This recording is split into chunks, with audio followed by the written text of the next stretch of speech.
The views and opinions expressed in this program do not necessarily represent those of Natural Bridges Media or KSQD's staff, volunteers, or underwriters.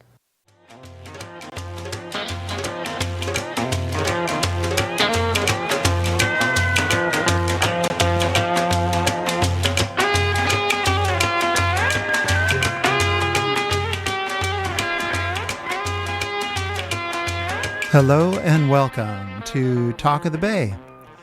I'm your host, Len B.A., and I am pleased to have as my guest today Bill Moyer. Bill Moyer is the executive director of the grassroots organization Solutionary Rail and co-author of the book by the same name.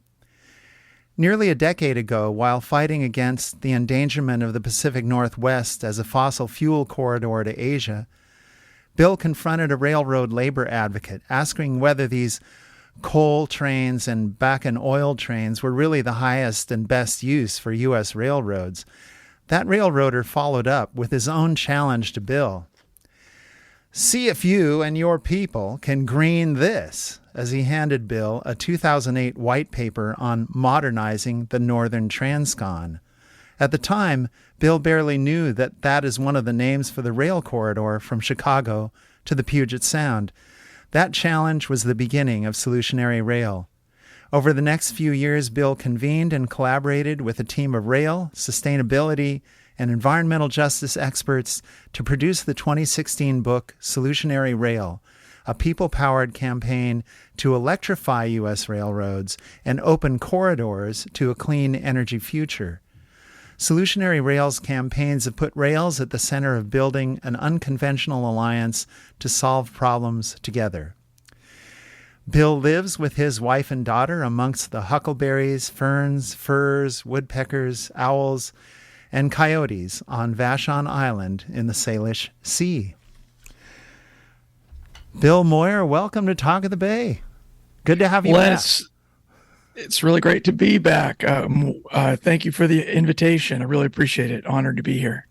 Yeah, it's great to have you here, and I know that you were on this show a couple of years ago, and a lot has transpired in that time, and also the landscape of what we're looking at keeps shifting a little bit.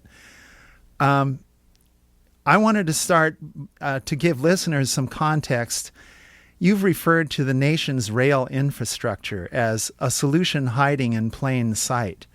Could you talk about the scope of that solution? Sure. Well, one of the things that I learned early on is that rail, as opposed to roads, it takes a lot less energy to move stuff and people on. It's maybe a quarter of the energy to move something would be a conservative estimate. And these are also corridors that could be very, if not easily, but more efficiently electrified, as opposed to waiting for every truck and every car to get electrified. There's this fixed corridor, so it's a logical place to put electrification, and that's what the rest of the world is doing. I learned that through the process of working with these folks on the Solutionary Rail book, and then since doing the book, I've become just increasingly fascinated by the opportunity that this critical national infrastructure offers us in the process of decarbonization, and also in general public interests, to serve general public interests like reducing congestion, to lower the cost of road wear and tear, to improve the pollution, in communities. So the Solutionary Rail has sort of continued to evolve from a project that really emphasized electrification early on to a project that puts electrification right up there with mode shift, or specifically around freight, getting freight off of the roads and onto tracks. Given one statistic that in the U.S., we move a lot of stuff, and some of that freight is for short hauls. The UPS truck that goes 20 miles. But a lot of that freight is traveling a long distance. It's traveling over 500 miles and greater distances. And when we're talking about that kind of distance, it seems like the efficiencies of rail should kind of make it a no-brainer that stuff shouldn't be traveling on the roads. It should actually be on the tracks, and there should be a system to make sure that happens. But there's no system such as that. And what we have currently in our deregulated transportation system is a situation where 40% of that long haul freight is traveling on roads. That's that's 1 trillion ton miles per year, approximately, of freight that could be on trains, that could not be tearing up the roads, that could not be congesting our cities. It could be not, spewing diesel emissions, and it could be traveling on trains in a much more efficient way, but it's not. And so I think that's a something that most of us don't get to think about, and most of the public isn't necessarily aware of. They know that they don't like to be driving behind a big truck, but they aren't necessarily aware of the history of the railroads and all that we as the public co-invested with private interests to make the railroads happen, and the great sacrifices that occurred for those railroads to happen. And how that system remains in the hands of folks who are really interested in maximizing profit. But the problem is they're maximizing profit with something that really is critical national infrastructure, and is robbing us of the ability to solve really important 21st century public interest problems. Yeah. And you mentioned that I think you said 40% of long haul freight is carried by truck. And that's like over 500-mile trips, anything over 500.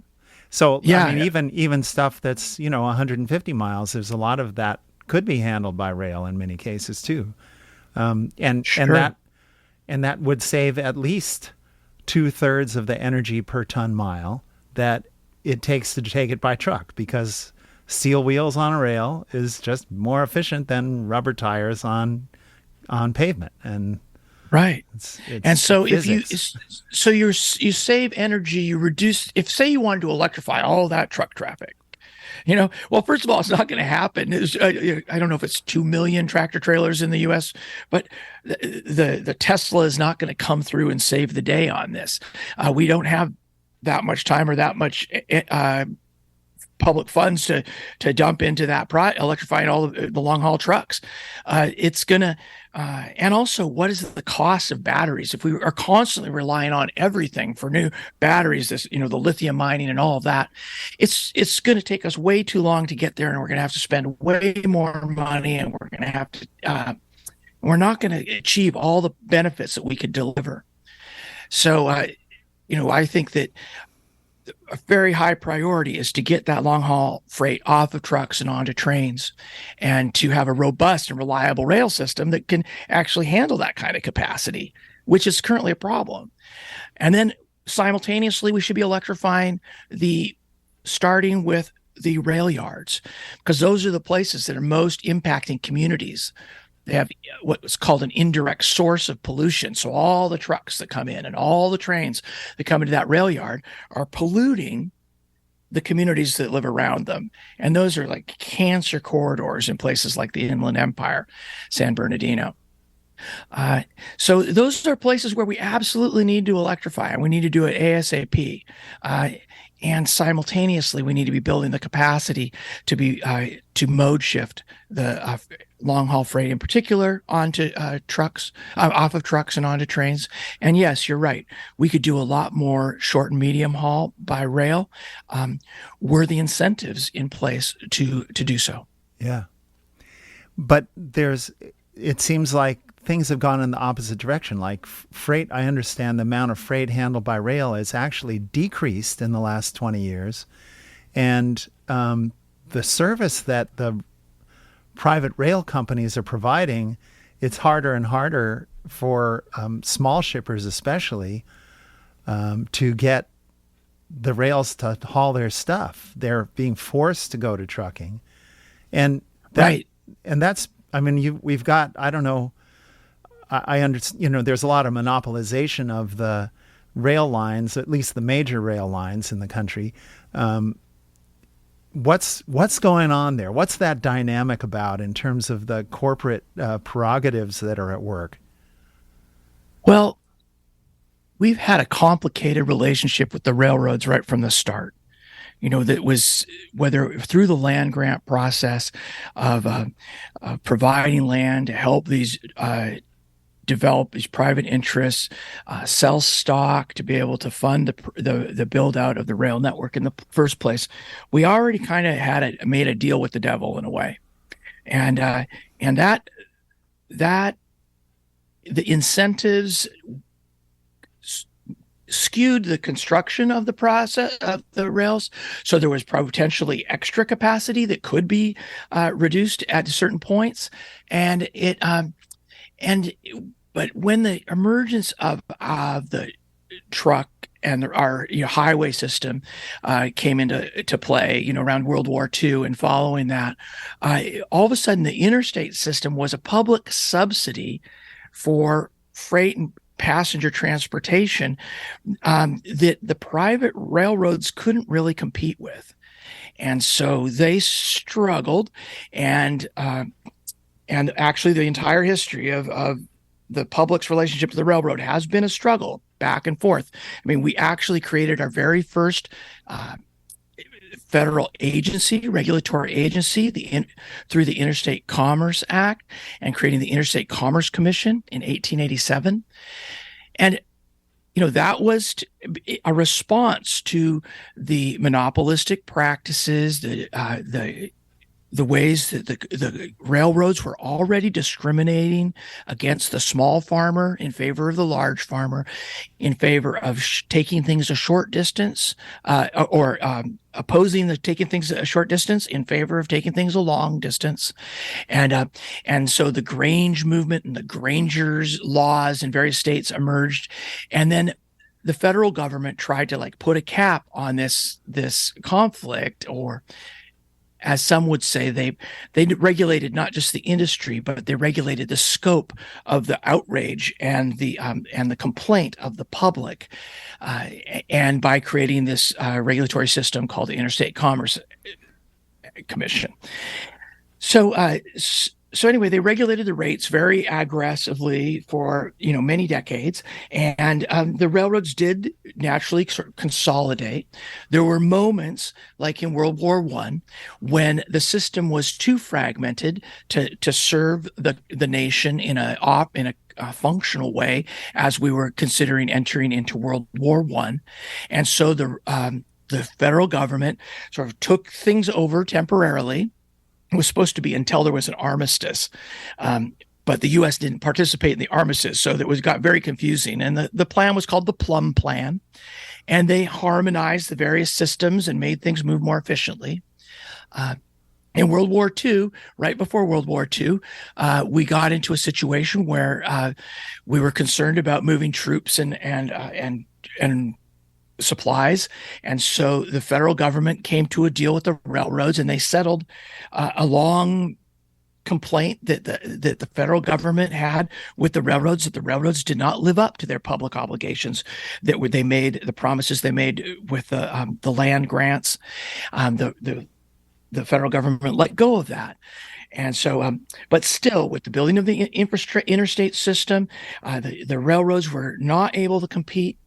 And then leading up till 1970, when up until 1970, there was no such thing as a freight railroad and a passenger railroad. There were just railroads, because they all had a common carrier obligation to provide reasonable and reliable service to the communities that they traveled through. At that time, the Congress decided to relieve them of that responsibility, and that the result was the creation of Amtrak. As the 70s went by, there were a few more laws that allowed for the exemption of certain commodities like fruits and vegetables to not have to go on the railroad. The railroads no longer had to provide service. These were service exemptions or commodity exemptions. And that And then in 1980, the big capper is the Staggers Act, which created a new opportunity for railroads to move according to a contracts that were not that private contracts that were not visible or transparent, versus so they became contract carriers in a lot of cases rather than common carriers, which were a more regulated way of moving with certain obligations. And in that time period, between now and then, there's been a much more consolidation of the railroads. We've lost about 70,000 miles of route miles of rail since 1970, and about 35, right around 1980, when the railroads no longer had to provide service, they started pruning their system, and they created what we call now the short line railroads. Mm-hmm. So before that 1980 and the Staggers Act, there were about 8,000 miles of short line railroads. Now there's about 44,000 miles. And so that was created by spinning off these less profitable routes and turning those over to smaller operations, and simultaneously pruning the system for another about 45,000 miles of track. So yeah, we lost a lot over since then. And also what we also lost is the obligation to the public for these railroads to serve the public interest. That's a lot of a setback. And it seems like it's gone along with that whole trend towards deregulation that we've seen since particularly the 1980s. And now, exactly. Yeah, we have a situation where does the government have the capacity to essentially re-regulate that, to get those common carrier provisions, sort of back in really working order again, or to make it so that the system could be more functional and better coordinated? Well, that's a good question. I think we're seeing some tests of that recently. So the Interstate Commerce Commission was dismantled in the 90s, and it became the Surface Transportation Board. And the Surface Transportation Board is starting to exert some controls and over the railroads. It's responding really to extensive complaints by industries that are considered captive shippers, who have been not able to get reliable service, and who've been and the railroads that are chasing a business model that they call precision scheduled railroading, which is not about precision, and it's not about schedules, and it's not about railroading really. It's about increasing or decreasing the operating ratio, meaning increasing profits. So as the revenue comes in, and they get, $20 billion of revenue in a year, like a Union Pacific might, that making sure that the portion of that goes to their expenses becomes less and less. And that's why they want to run longer and longer trains. And that's why they do run longer and longer trains. And that's why they want to have fewer crew. And that's why they're fighting for single person crews. And that's why it's a really terrible job to work on the railroads these days. Whereas it used to be the kind of job that people would pass, from one generation to the next. Right. Yeah. Yeah. Yeah. And obviously taking less and less short distance freight as well, in terms of favoring the long distance freight, which often includes things like oil and coal and aggregate, right, and those kinds of loads. If you're just tuning in, my guest is Bill Moyer. He's the executive director of a grassroots organization, Solutionary Rail, and we are talking about a strategy to try to get the real potential of our national rail network to be realized. That's been worked on by Bill and his collaborators and colleagues since the founding of Solutionary Rail. Congress and the president recently intervened to prevent a nationwide rail worker strike. What were the key demands of the workers, and what did the government ultimately impose on them? Well, the key demands were a pay increase that was trying to keep up with inflation, but what was at the heart of the matter really was a quality of life. And the fact that these railroad workers, for some reason, the railroads in the U.S. cannot figure out how to create a schedule for their workers. So these folks are on call 24/7, 360 days a year. They get penalized if they get sick, or if the family member gets sick and they take time off, or they go to a funeral. And so rail workers wanted more sick leave. But besides that, I think they just wanted the respect of being able to have a normal life, to have a normal, predictable schedule, and to not be penalized when they got sick or someone else, or they couldn't work on the job. So the Biden administration, did their emergency board to resolve this crisis, and they basically sided with the companies for the most part. They got the increase relative to inflation for the workers, but they didn't do anything about the sick leave. So the emergency board, their deal for the workers was rejected by the workers. Most of the workers voted to reject it. And so it came down to Congress to figure out what to do next, because Congress labor laws, when it comes to the railroads, are really skewed against the workers. It's very, very hard for the railroad workers to actually strike. There are all these cooling off periods, and then Congress can intervene. Now, we all know that supply chain is very important, et cetera. But the supply chain problems, if we try to blame it on the workers, we're gonna miss the mark, because we were having supply chain problems prior to the workers even talking about a strike. So the workers had been in negotiations for years. The railroads wouldn't move. Biden basically sides with the railroads. Congress comes in and they do a relatively meaningless piece of legislation where they reject the workers' right to strike. They force them back to work, and simultaneously they sugarcoat it with a law that had no teeth, that was not going to get through the Senate, for 7 days of sick leave. It's too bad, because we think that a few days of a labor conflict to get a little bit of sick leave is a problem. Wait until these folks go in, they collect their back pay, they get their bonuses, and then they submit their resignations, or they retire early.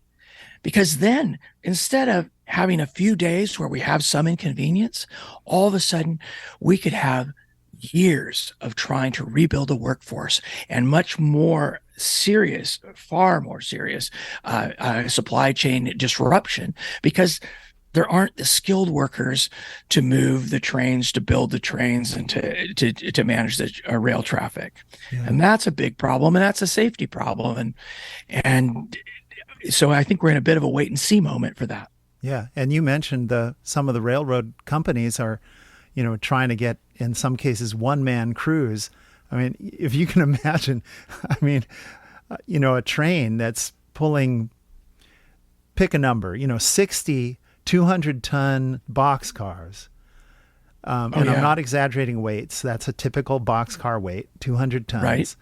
They're pulling 60 of those behind 2 or 3 engines.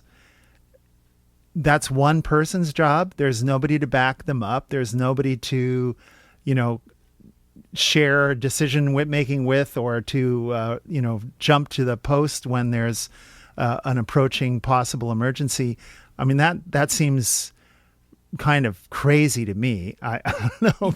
Yeah, and your numbers are very conservative. Your numbers, 60-car train, it doesn't really happen on the class ones anymore. they used to give discounts to farmers for more than 26 cars, and then it was like more than 52. Now they pretty much are forcing trains to be 100 to 110 cars long, and that's at the short minimum, end. Right. Yeah. That's the minimum, right? So we're talking about basically a mile long plus long train, and that's the minimum. And whereas we have these, 200 car trains, these 2 mile long trains, and they don't even have the sidings in some places to actually deal with it. So you can't, these long trains clog up the system, and there's no way, if you're a worker and something goes wrong, how are you going to set the brakes on that train and go check out what's happened, up 2 miles back? So the workers have telling us, this is a safety issue. It isn't just a labor issue. Yeah. So I suggest that folks check out Railroad Workers United, RWU. They're really leading the way in terms of labor and standing up for railroad workers. They've been very strong. And you also mentioned, deregulation, and the deregulation of the railroads starting, in the 70s and 80s goes right along, is very much parallel with the globalization of our economy.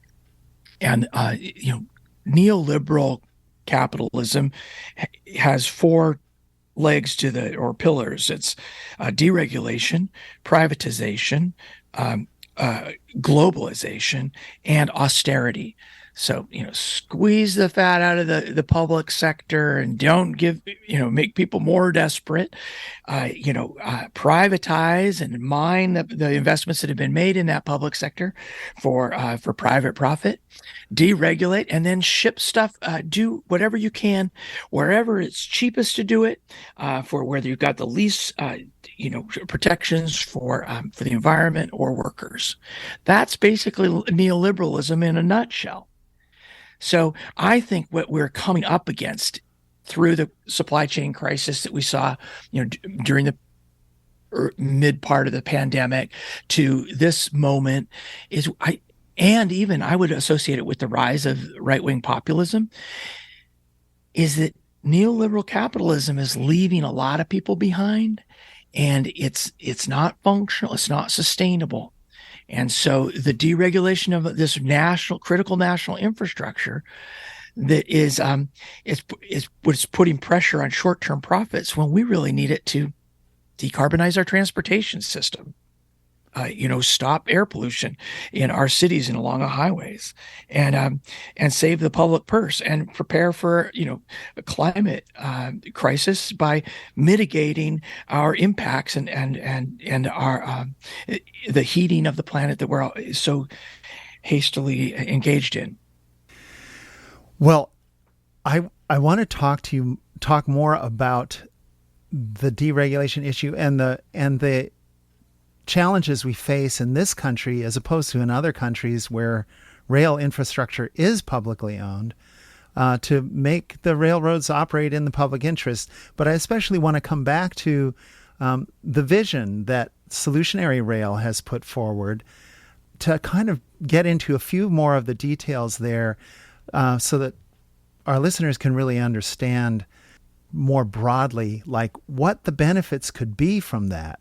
But we need to take a short break. Yeah. So we'll be right back with more with Bill Moyer in about a minute and a half. Don't go away.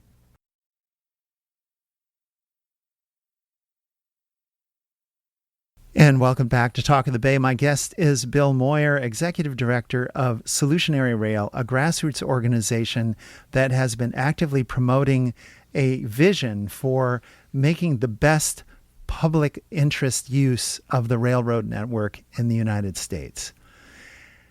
Bill, you talked a little bit about mode shifting, that is shifting freight off of truck transportation to rail transportation. And we pointed out there's advantages to public health, there's advantages to energy use, there's advantages to traffic congestion, and it kind of goes on and on.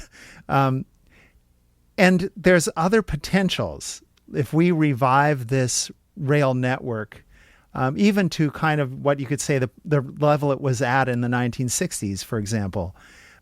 There are some other benefits. Could you talk about those a little bit? Well, when I was in the 80s, I was studying development theory, and I always remember this conversation with my a professor who was talking about rail in Africa and how the rail in Africa basically went from the point of extraction to the port. And it had nothing to do with the delivering benefits to the local communities or the society. It was all about extraction.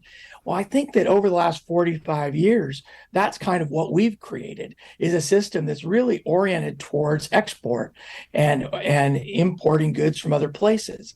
And what that's done is we've pruned all of the circulatory system, or we pruned all the connective ways that people can participate in the society and in the economy. So losing service to rural places, losing service to whole industries, or the smaller producers that couldn't compete with the larger producers who were able to ship overseas or take advantage of those economies of scale. So I think that one of the things we're looking forward to, and we should be advocating for, is a return of service to rural places. I think we should reverse the exemptions, the common carrier exemptions that oblige the railroads to provide service to communities and to industries. I think it's only when we do that, when we require that service to be returned, that we will have the opportunity to rebuild an economy that's more sustainable. Obviously, these things are interlinked with trade policy and labor policy, and environmental policy. But that's going to take a big investment, and relying on the Class 1 railroads to get that done, I think, is unrealistic. We can try to regulate them into submission, but it doesn't seem to hold a lot of promise. So one possibility might be, and Railroad Workers United have brought this up recently, is to nationalize them. Okay, I bet everybody's rolling their eyes and thinking, there's no freaking way they're going to nationalize the railroads in this day and age in the United States of America. You may be right. But what if at least we separated the operations from the track? What if we said, okay, this infrastructure, the track, is analogous to and should be harmonized with our national freeway system. Right. So and that's a nationalized transportation network, and those things should work in hand in glove. They should complement each other. So if the track was owned by the public and it was open access means that anybody with a train can go on it. Now, that's maybe a little bit of an exaggeration, but it's like the freeways are open access, right? Yeah. Well, obviously you have to regulate how people get on it and all that to some degree, Clearly. But we have rules for that anyway. Right. For trucks, for example. We deal with it for trucks. We deal with it for the airlines. We can cope with this. And honestly, this is what they're doing in the EU, is they have an open access rail system. They took all the mini monopolies that were owned by all of these various nations, and they made them an open access system. So I think that is also part of how we could approach this. Another idea that's come up in my discussions with rail experts is, well, we could operate like some of these activist investor groups do, where they come in and they buy 8%, and then they determine the management model. Well, I suppose if it came down to it, the government, the public, could buy a controlling share of the railroad. So I did some math earlier, and it's okay. At $200 a share, and there's 2.6 million shares of Union Pacific. That's the whole Union Pacific is $54 billion worth. Well, okay, maybe we've spent $26 billion for less valuable things, I think, in the past. Right. Right. It's not going to get any cheaper. Yeah. And so, but I mean, so, there's a historical thing here too. I mean, California, a case in point, where the rail rights of way, at least the vast majority of them in California, were giveaways to the railroad companies. And not only did we give away the railroad rights of way, in the case of Southern Pacific Railroad, which is now subsumed under Union Pacific, we gave away huge tracts of land. We gave away a square mile of land for every mile of track. And that land, to this day, that company still leases to farmers at a profit that it got for free.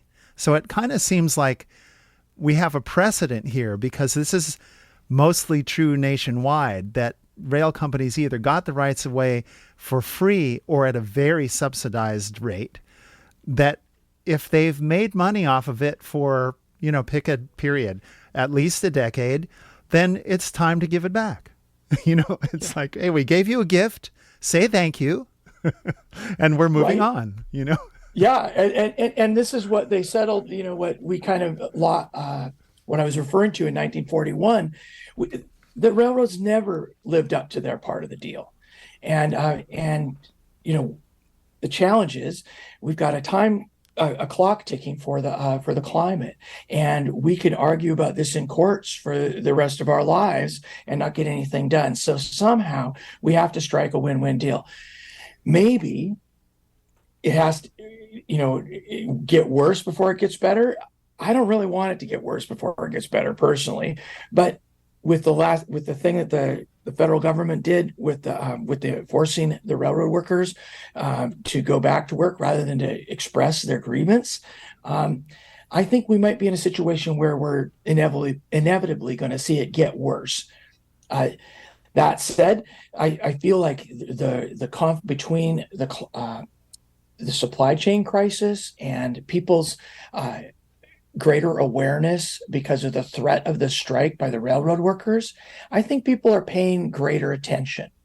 Peter DeFazio, outgoing chair of the House Transportation Committee, he's in his outgoing speech, he was expressed, how concerned he is about the future of the railroads and their capacity and their control by these, 5, 6, 7 corporations.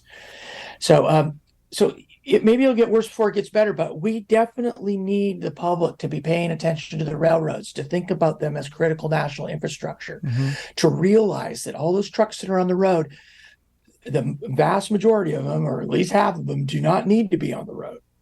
And so this is a way that we save money, that we more rapidly electrify our transportation system, because it's going to be a lot easier to electrify trains and rail lines than it is all these trucks and cars, and that we start to localize our manufacturing. We nearshore and reshore manufacturing of stuff and food, and return prosperity and opportunity to rural places and places that were pruned off the economy with globalization.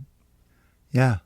And, it's interesting. I was recently traveling, and just to get that contrast, I traveled in Morocco and Spain and Portugal, 3 countries, all of which have very robust rail networks. Morocco is a poor country, considered, third world by most American standards. And yet they have where, culturally, it's a kind of interesting culturally where very little happens on a rigid schedule. If people are saying, we'll get together and this will happen at 5 p.m., you might get together at 5 p.m., but the thing that's supposed to happen might not happen for several hours. But their trains ran immaculately on time. And we took they actually have a line that's a high-speed train between Tangier and Casablanca, which they're gradually extending further, but that's their one high-speed length. Well, we took the so-called slow train, the regular speed train, between Marrakesh and Casablanca. And I have an app on my phone that tells you how fast you're going. Most of that time we were going over 80 miles an hour. And I have yet to go that fast on an Amtrak train. And this was just the standard train. And then when we were in Spain and Portugal, the trains stop in these tiny little towns. These are passenger trains. They also have freight service. And, it seems to be, we're a wealthier country than any of those countries. And yet somehow they've managed to provide that level of service that we don't.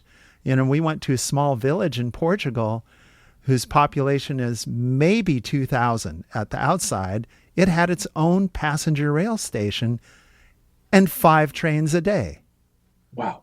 Right? 5 passenger trains each way. So, 10 trains, 5 round trips. Anyway, in that town. Well, and this is kind of normal in much of the rest of the world. And it's, not just in Europe. It's true in a lot of other countries outside of that area as well. And yet we seem to be stumbling along that path. I want to go back to what you were talking about the idea of public ownership of the tracks, and particularly what Railroad Workers United has said about that. But I just want to digress because you talked about the benefits of electrifying the rail network, at least the principal lines. And there's a secondary benefit to that if we return those rail corridors to public ownership, if they are like the highways, they just belong to, us. There was another advantage, and I wonder if you could talk about the use of those corridors for another need. Yeah, I'm excited. Thanks for bringing that up, and let's definitely circle back to the passenger piece in a bit. So one of the things that became very interesting for us when we were doing the book is that I saw a map by a guy named Alexander McDonald and Christopher Clack, who did a piece for NOAA or the National Atmospheric Oceanic and Atmospheric Agency, yes. Thank you very much. Yeah, I appreciate that. And they had a map of how to get to 80% renewables by 2030. And wow, it was, it wasn't that the key piece was not all the places you put in solar and wind. The key thing that got us to that was transmission, high voltage, point to point, HVDC, high voltage direct current transmission, that stabilized the variability of the renewable energy, so that when the wind's not blowing one place, it's definitely blowing someplace else. If it's sun's not shining one place, it's probably shining someplace else. And anyway, the high voltage DC transmission was key to getting to that level of energy, clean energy. So what's the big obstacle to getting transmission? It's the corridor. That's the big obstacle. So if you can prioritize using existing corridor, and when you look at a rail map and you look at their transmission map, there's a lot of similarities. You could basically use those rail corridors for high voltage DC transmission and create the national supergrid that we need to deal with the variability of renewable energy. So that's a big deal, and we actually made some progress on that in around 2000 with the House Climate Action Committee action plan. They did include some incentives and a directive for FERC, the federal. Oh, here we go. More Energy acronyms. Regulatory Commission. Yeah. Thank you. It's a long day. So to prioritize those situations, because if you're waiting for everybody to get through all their lawsuits for eminent domain fights, it's just not going to happen. So that's a really important piece of this, and it's another. How much money would we be willing to spend to have a national supergrid?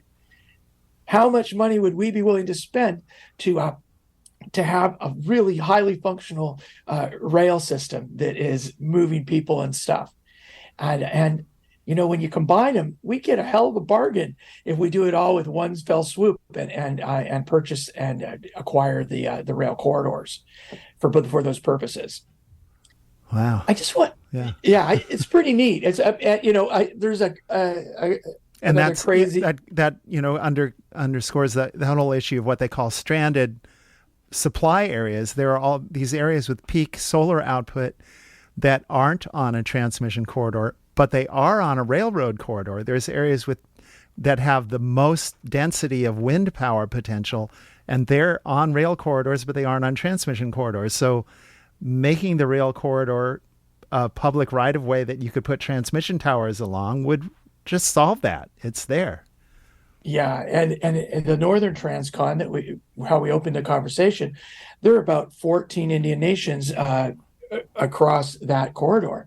So if indigenous tribes were to be a partner in that, or have a vested interest in that corridor, then noting they have a very complex and troubling history with the railroads. So noting that, I believe that it's an opportunity for tribes to play a leadership role in the new energy system in a way that could be quite profitable to them, but also has some poetry in regards to the fact that those corridors and those railroads were tools of genocide. So there's in the Solutionary Rail book, and people can get it online for free if they go to solutionaryrail.org. You can check out all the maps that like you and I are referring to, and these details, and also there's actually a section on right-of-way justice for tribes. So the Northern Transcon is great, but also the Southern Transcon is another super important corridor that has lots of indigenous nations along the route, and has a higher volume of freight moving on it than even the Northern Transcon. So, and it goes through very sun-rich areas of the country. So those are, we have an opportunity. We need the vision, we need the imagination to actually capture the opportunity. It's like Diane de Prima's poem Rant, where she talks about the only war that matters is the war against the imagination. The only war that matters is the war against the imagination. The only war that matters is the war against the imagination. All other wars are subsumed in it. So I take that very seriously. Like, our capacity to imagine where we want to go is primary. If we can't imagine it, we're not going to set the goals or build the strategies or engage in the tactics to get from where we are now to where we want to be. So, that imagination is really the key to, what they call thinking outside the box. If you can, you start to think in terms of ways that things can interact in a completely different way and work together. And I love that, in the vision for Solutionary Rail, it's like it's a win-win-win. It's a really, there's not a lot of losers in that program. It's, unless you count possibly the class one railroad corporations as maybe losing some short-term profits, doesn't put them out of business. It just cuts their short-term viable profits. Future. It's like it's exactly what you think. I was shocked when we got into this, and the railroad companies wouldn't even listen to us because it wasn't matching their business plan. When the railroads are also supposed to give a preference for passenger rail. So that is another thing that's very important in the fight with how we put the rails back in service of the public interest. But in Washington State, where I live, there's been a big push for an ultra high speed, 250 mile an hour high, a train on stilts that may or may not ever get built. And it's being, and a government affairs manager for a former government affairs manager for Parsons Brinkerhoff, WSP Parsons Brinkerhoff, now I think it's WSP USA, a giant engineering firm, was sitting in the governor's office for years saying no to all these other ideas, but pushing this idea of this ultra high speed rail. And meanwhile, there was a study sitting on the shelves, metaphorically, of of the Washington State Department of Transportation. And that study had done all of the timetables, all of the equipment services, all of the projects that needed the improvements along a shared corridor with BNSF, Burlington Northern Santa Fe, and for north-south improvements that would get us to trains that were 110 miles an hour, basically fast enough to compete with air and car traffic to and from Portland and up north to Vancouver.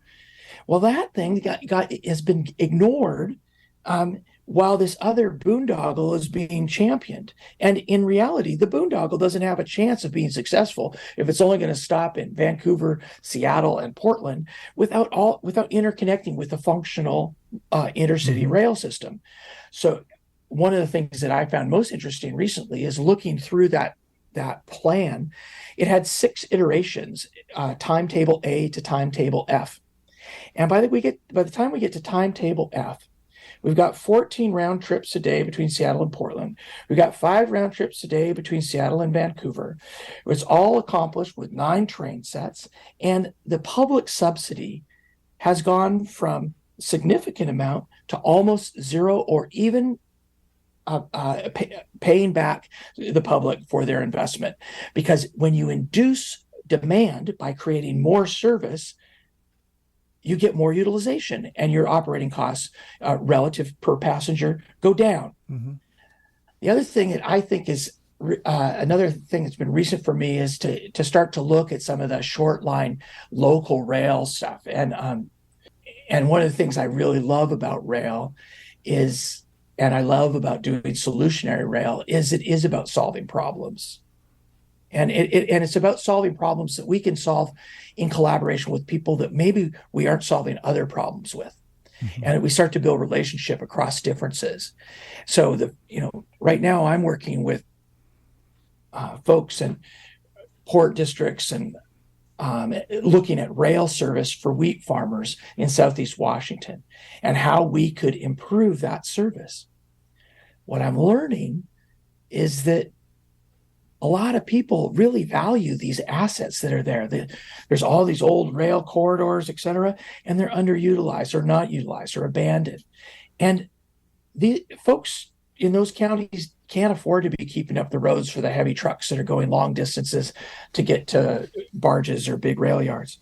So the idea that we'd restore connectivity for short line railroads in southeastern Washington has the opportunity to create an unconventional alliance of people who maybe aren't talking about other stuff, but we can talk about rail.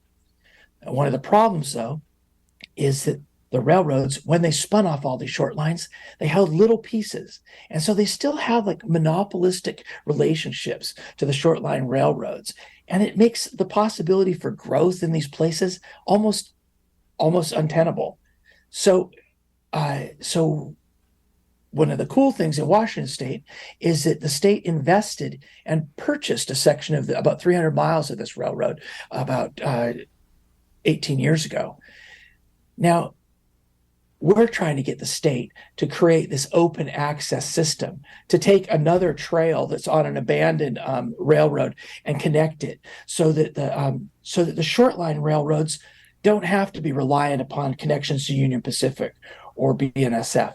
But they can sell in any direction, and they can bring wheat to barges on the Columbia River, or they could share the corridor with passengers once again and restore this community to community links that are historically there and people long for. So anyways, just another thing that I think is interesting, and I'm hoping that other people can take an interest in rail and look at what are the local solutions that rail can offer in their communities and their regions. And I have about 10 more questions, but we have 1 minute. So I'm going to invite you, Bill, to just tell our listeners how to find out more. And, perhaps we'll have you back sooner than in 2 years this time, so we can talk about some more of these issues. So, and perhaps it's part of a panel because there's a lot to talk about. But yeah, now I've left you only 30 seconds, but please tell folks how to find out more. Solutionaryrail.org. You can go there and look through our various publications, download the book for free, check out what we're doing on short line railroads, look at our work pushing on the Surface Transportation Board to stand up to the Class 1 railroads and to support railroad workers. It's all there, and we're all learning a great deal, and we welcome your input and your collaboration, and we hope to be a resource to folks who are fighting for functional, robust, reliable, affordable rail service in the U.S. as a solution to any number of our shared problems. Bill Moyer, thank you so much for coming on the show, and look forward to talking with you again in the future. Thank you, Len. It's been a pleasure, as always.